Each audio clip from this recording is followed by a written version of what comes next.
ভাবুন তো, 4 কোটি মানুষ বাংলাদেশে রোজ ফেসবুকে ঢুঁ মারে। কিন্তু কথা হচ্ছে, এই 4 কোটি ফেসবুক ব্যবহারকারীদের মধ্যে প্রায় অর্ধেকেরও বেশি এখন কন্টেন্ট ক্রিয়েটরে ভরা। ধরুন, 100 ভাগ ফেসবুক ব্যবহারকারীদের মধ্যে 70 ভাগই কন্টেন্ট ক্রিয়েটর, বাকি থাকে 30 ভাগ। এই 30 ভাগ হলো প্রকৃত দর্শক, যারা বিভিন্ন কন্টেন্ট দেখে, তাদের সময় কাটানোর জন্য ফেসবুকে ঢুঁ মারে।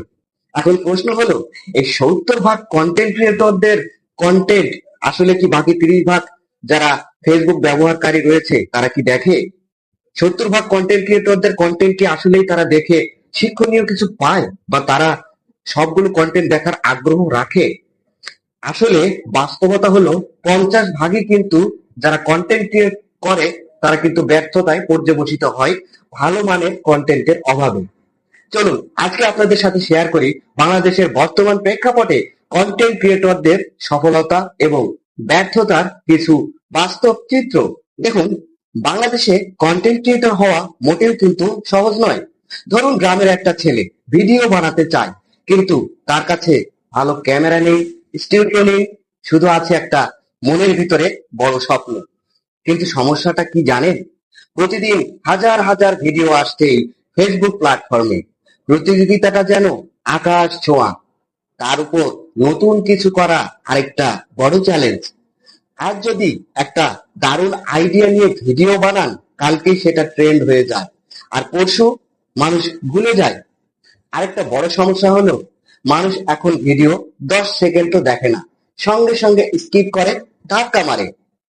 অনেকেই তাই সহজ পথটাই বেছে নেয়, লাইভে গিয়ে ঘন্টার পর ঘন্টা বসে থাকে, শুধু ফলোয়ার আর স্টারের আশায়। ফেসবুক এখন অনেককেই মনিটাইজেশন দিচ্ছে ঠিকই, কিন্তু মানসম্পন্ন কন্টেন্ট না থাকলে আয় তো আর হবে না। শুধু লাইভ করে আর ফলোয়ার বাড়িয়ে স্টারের পেছনে ছুটলে যে সাফল্যটা আসে, সেটা নিয়ে কিন্তু খুব বেশি দূর যাওয়া যায় না। কিন্তু আরেকটা বাস্তব সত্য রয়েছে, যারা মন দিয়ে পরিশ্রম করে, নিজের মেধা আর সৃজনশীলতা দিয়ে কন্টেন্ট তৈরি করে, তারাই আসলে সামনের দিকে সফলভাবে এগিয়ে যাচ্ছে। যেমন কেউ কেউ শর্ট ভিডিও বানাচ্ছে, হয়তো একটু মোটিভেশন, একটু হাসি আর বাস্তব জীবনের গল্প মিশিয়ে ভিডিও তৈরি করছে। আবার কেউ মিম বানাচ্ছে, যেগুলো আমাদের ব্যক্তিগত জীবনের সঙ্গে খুব সুন্দরভাবে মিশে যায়, এবং যে থেকে আমরা কিন্তু অনেক মজাও উপভোগ করতে পারি।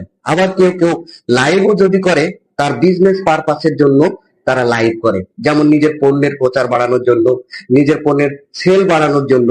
এতে করে কিন্তু তাদের প্রোডাক্টের যে মান, সেটা অনেক প্রসারিত হয় এবং বিজনেসটাও কিন্তু অনেক ভালো হয়। আবার এরকম কন্টেন্ট মানুষের মনে অনেক দিন গেঁথে থাকে, আর এর ফলে কিন্তু তারা দর্শকের ভালোবাসা পাচ্ছে। ইদানিং কালে যারা কন্টেন্ট ক্রিয়েশনে আসছে বা কন্টেন্ট ক্রিয়েট করছে, তারা কিন্তু মানুষের হৃদয় থেকে যে ভালোবাসাটা হয়, সেটা নিয়েই কিন্তু তারা আজকে সফল হচ্ছে। একজন কন্টেন্ট ক্রিয়েটর শুরুতে তার কাছে এই কাজগুলো অনেক কঠিন এবং অনেক কষ্টের মনে হয়। প্রতিদিন ভিডিও বানানো, নতুন নতুন আইডিয়া তৈরি করা, এবং সেখান থেকে তার জিস গুলোকে নিয়ে ভিডিও বানানো, এগুলো কিন্তু একজন নতুন কন্টেন্ট ক্রিয়েটরের জন্য খুবই কষ্টের হয়ে পড়ে। সেই দিক থেকে প্রথমে একজন নতুন কন্টেন্ট ক্রিয়েটরকে সিদ্ধান্ত নিতে হয়, সে আসলে তার লক্ষ্যে এগিয়ে দিতে পারবে কি না। হঠাৎ দেখা যাচ্ছে 2-3 মাস কাজ করার পরে তার কিন্তু সেই রকম এনার্জি আর আসে না, যখন দেখে ফলোয়ার বাড়ে না, তারপরে ভিউ আসে না ভিডিওতে, তখন কিন্তু মনোযোগ হারিয়ে ফেলে এবং হতাশ হয়ে পড়ে। আর এই হতাশার কারণেই কিন্তু এই 50 ভাগেরও বেশি কন্টেন্ট ক্রিয়েটর আজকাল এই ফেসবুক প্ল্যাটফর্ম থেকে, কন্টেন্ট ক্রিয়েশন থেকে ব্যর্থতায় পর্যবসিত হচ্ছে। বাংলাদেশে সফল ক্রিয়েটর হতে চাইলে শর্টকাট কোনো রাস্তা নেই। নিজের মেধা, পরিশ্রম আর সৃজনশীলতা দিয়ে এমন কিছু বানাতে হবে যেটা মানুষের মনে চিরদিন গেঁথে থাকবে। ফলোয়ার বা স্টার নয়, মানুষের হৃদয়ে জায়গা করে নেওয়াটাই হচ্ছে একজন কন্টেন্ট ক্রিয়েটরের মূল কাজ। আজকের এই ভিডিওটি শুধুমাত্র আপনাদেরকে সচেতন করার জন্য। যারা নতুন কন্টেন্ট ক্রিয়েশন করতে এসেছেন, আপনারা এই কাজটি করার আগে হাজার বার কিন্তু ভাববেন। আমার এই যে এই পেজটি, এটি কিন্তু আমি নতুন ক্রিয়েট করেছি। আমার ভিডিওগুলো দেখবেন, সেরকম ভিউ নাই, 100-র উপরে কোনো ভিউ পাবেন না। তাই আমি চেষ্টা করে যাচ্ছি, লেগে আছি, লেগে থাকবো। অনেকেই আপনি আমাকে প্রশ্ন করেন যে ভাই আপনি যে ভিডিওতে এই সমস্ত বলেন, আপনার নিজের ভিডিওতেই তো ভিউ নেই।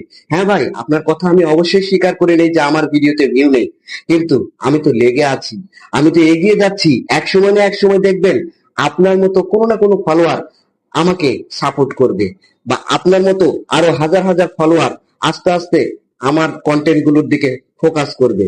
আপনাদের ভালোবাসাই আমার একমাত্র এই কন্টেন্ট ক্রিয়েশন যাত্রায় মূলধন বা পুঁজি। সবাই ভালো থাকবেন, সুস্থ থাকবেন, সুন্দর থাকবেন। দেখা হবে আবারও অন্য কোনো ভিডিওতে। সে পর্যন্ত আল্লাহ হাফেজ।